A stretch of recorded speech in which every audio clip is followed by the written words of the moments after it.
গ্রীষ্মের প্রখর দুপুর গাজীপুর বা নরসিংদীর কোনো এক গহীন গ্রামের লাল মাটির পথ, চারপাশের বাতাস ভারী হয়ে আছে একটি তীব্র মিষ্টি কিন্তু পচনশীল গন্ধে। বিশাল বিশাল গাছে ঝুলে আছে অগণিত কাঁঠাল, কিন্তু গাছের মালিক সেই জীর্ণশীর্ণ কৃষকের চোখে কোনো আনন্দ নেই, আছে এক গভীর দীর্ঘশ্বাস ভরা হতাশা। তার চোখের সামনেই শত শত পাকা কাঁঠাল গাছ থেকে খসে মাটিতে পড়ছে, ফেটে যাচ্ছে। মাছি ভনভন করছে, কেউ কেনার নেই। বাজারে নিয়ে যাওয়ার ভ্যান ভাড়াটুকুও উঠবে না কাঁঠাল বেচে, তাই অযত্নে অবহেলায় মাটিতে মিশে যাচ্ছে কৃষকের মাথার ঘাম, পায়ে ফেলা ফসল। এই দৃশ্যটি বাংলাদেশের প্রতিটি কাঁঠাল উৎপাদনকারী এলাকার এক চিরচেনা রূঢ় এবং করুণ ট্র্যাজেডি। এবার দৃশ্যপট বদলানো যাক।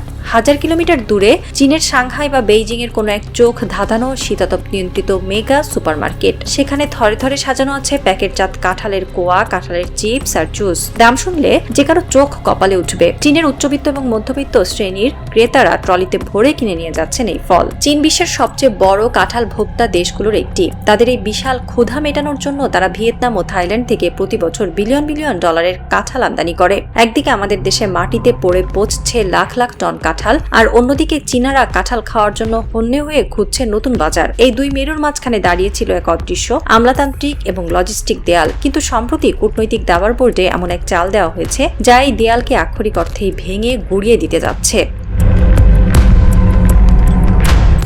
পরিসংখ্যানের দিকে তাকালে বাংলাদেশের এই ট্র্যাজেডির বিশালতা আরো ভয়ঙ্কর হয়ে ওঠে। বাংলাদেশে প্রতি বছর প্রায় 8 থেকে 10 লাখ মেট্রিক টন কাঁঠাল উৎপাদিত হয়। উৎপাদনের দিক থেকে বাংলাদেশ বিশ্বের অন্যতম শীর্ষস্থানীয় একটি দেশ, কিন্তু আমাদের অভ্যন্তরীণ চাহিদা অত্যন্ত সীমিত। একজন মানুষ আর কত কাঁঠাল খেতে পারে? কৃষি গবেষণার তথ্য অনুযায়ী উৎপাদিত কাঁঠালের একটি বিশাল কল্পনাতীত অংশ স্রেফ সংরক্ষণ ও প্রক্রিয়াজাতকরণের অভাবে নষ্ট হয়ে যায়। এটি শুধু কয়েক হাজার কাঁঠাল পচে যাওয়ার গল্প নয়, অর্থনীতির ভাষায় এটি হলো এক নীরব ভয়ঙ্কর রক্তক্ষরণ। আমরা প্রতি বছর শত শত কোটি টাকার সবুজ হলুদ সোনা স্রেফ ডাস্টবিনে ফেলে দিচ্ছি। যে ফলটি প্রক্রিয়াজাত করে কোল্ড চেইনের মাধ্যমে বিদেশে পাঠিয়ে আমাদের গ্রামীণ অর্থনীতিকে রকেটের গতিতে এগিয়ে নেওয়া যেত, সেই ফলটি আজ কৃষকের গলার কাটা হয়ে দাঁড়িয়েছে। রপ্তানি কাঠামো দুর্বল হওয়ায় এর বড় অংশই বাজারজাত করা সম্ভব হয় না। কিন্তু আন্তর্জাতিক কূটনীতিতে বজ্র বলেও কিছু নেই যদি আপনার হাতে সঠিক ভিশন থাকে। আর সেই ভিশন নিয়েই এবার বেইজিং এর দরবারে হাজির হয়েছে বাংলাদেশ।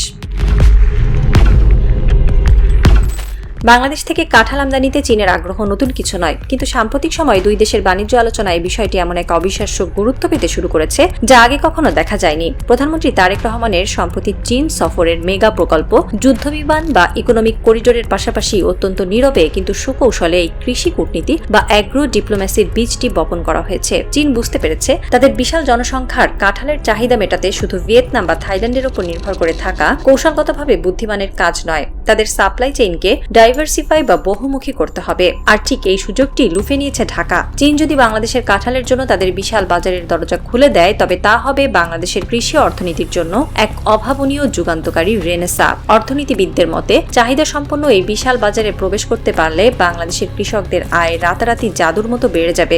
যে কৃষক আজ 10 টাকা দিয়ে একটি কাঁঠাল বেচতে পারে না, তখন সে আন্তর্জাতিক বাজারে ডলারে তার ফসলের দাম পাবে। বাজার সম্প্রসারণ এবং রপ্তানি খাতে বৈচিত্র্য আনার এই সুযোগ বাংলাদেশের অর্থনীতিকে তৈরি পোশাক খাতের ওপর একক নির্ভরতা থেকে বের করে আনবে। একই সঙ্গে কাঁঠাল প্রক্রিয়াজাত পণ্যের জন্য দেশে সৃষ্টি হবে শত শত নতুন কারখানা, লাখো মানুষের কর্মসংস্থান। এটি কেবল একটি ফল রপ্তানির গল্প নয়, এটি হলো গ্রামীণ বাংলাদেশের দারিদ্র্যের শেকল ভেঙে ফেলার এক মহাকাব্যিক মাস্টার প্ল্যান। কিন্তু আন্তর্জাতিক বাণিজ্যে কোনো কিছুই থালায় সাজিয়ে দেওয়া হয় না। সম্ভাবনা যত বিশাল, চ্যালেঞ্জ ঠিক ততটাই ভয়ঙ্কর এবং রূঢ়। চীনের বাজারে বাংলাদেশের কাঁঠাল প্রবেশের ক্ষেত্রে সবচেয়ে বড় ভিলেন বা বাধা হলো আমাদের নিজস্ব অবকাঠামোগত সীমাবদ্ধতা। কাঁঠাল একটি অত্যন্ত পচনশীল ফল। গাছ থেকে পাড়ার পর আন্তর্জাতিক মানদণ্ড অনুযায়ী একে প্রক্রিয়াজাত করা, প্যাকেটজাত করা এবং 1000 কিলোমিটার দূরে পাঠানো কোনো সহজ কাজ নয়। এর জন্য প্রয়োজন একটি নিশ্চিদ্র কোল্ড চেইন বা শীতলীকরণ পরিবহন ব্যবস্থা। আমাদের কৃষকদের সেই প্রযুক্তি নেই। আমাদের মান নিয়ন্ত্রণ, প্যাকেজিং এবং সংরক্ষণ ব্যবস্থা এখনো মান্ধাতা আমলের। আন্তর্জাতিক মানদণ্ড অনুযায়ী প্রক্রিয়াজাতকরণের সক্ষমতা আমাদের প্রায় শূন্যের কোঠায়। দীর্ঘ দূরত্বে রপ্তানির জন্য যে অত্যাধুনিক রেফ্রিজারেটর বা কার্গো কুলিং ভ্যান প্রয়োজন হয়, তার চরম অভাব আমাদের এই স্বপ্নকে পদে পদে বাধাগ্রস্ত করছে।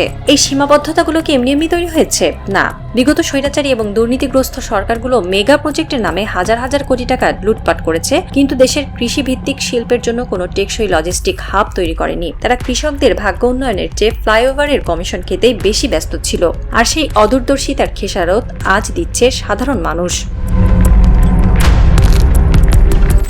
এই সম্ভাবনার পথে আরেকটি বড় বাধা হলো আমাদের দেশের ভেতরের ঘাপটা মেরে থাকা আমলাতান্ত্রিক জটিলতা এবং সিন্ডিকেট। যখনই এমন কোনো মেগা রপ্তানির সম্ভাবনা তৈরি হয়, তখনই একদল ফড়িয়া, দালাল এবং অসাধু ব্যবসায়ী সিন্ডিকেট মাঠে নেমে পড়ে। তারা চাইবে কৃষকদের কাছ থেকে পানির দরে কাঁঠাল কিনে নিজেরা চীনের বাজারে রপ্তানি করে হাজার হাজার কোটি টাকা পকেটে ভরতে। অন্যদিকে মান নিয়ন্ত্রণের নামে সরকারি দপ্তরগুলোতে চলবে ফাইল চালাচালির অনন্ত খেলা। একটি সার্টিফিকেট পাওয়ার জন্য হয়তো রপ্তানিকারকদের মাসের পর মাস ঘুরতে হবে। এই আমলাতান্ত্রিক মন্থরতা এবং দুর্নীতির সিন্ডিকেট যদি এখনই লোহার হাতে দমন না করা যায়, তবে চীনের এই বিশাল বাজারের স্বপ্ন কেবল ফাইলের পাতাতেই ধুলো জমাবে। ভিয়েতনাম বা থাইল্যান্ড ঠিকই আমাদের বাজারটি দখল করে নেবে। তাই চীনের সাথে কাঁঠাল বাণিজ্য নিয়ে আলোচনা বাংলাদেশের কৃষি অর্থনীতিতে একটি নতুন সম্ভাবনার ইঙ্গিত দিলেও এই সম্ভাবনাকে বাস্তবে রূপ দিতে হলে প্রয়োজন এক যুদ্ধকালীন তৎপরতা, টেকসই অবকাঠামো, প্রযুক্তিগত উন্নয়ন এবং রপ্তানি সক্ষমতা বৃদ্ধির জন্য সরকারকে এখন সাধারণ রুটিন কাজের বাইরে গিয়ে সার্জিক্যাল স্ট্রাইক চালাতে হবে।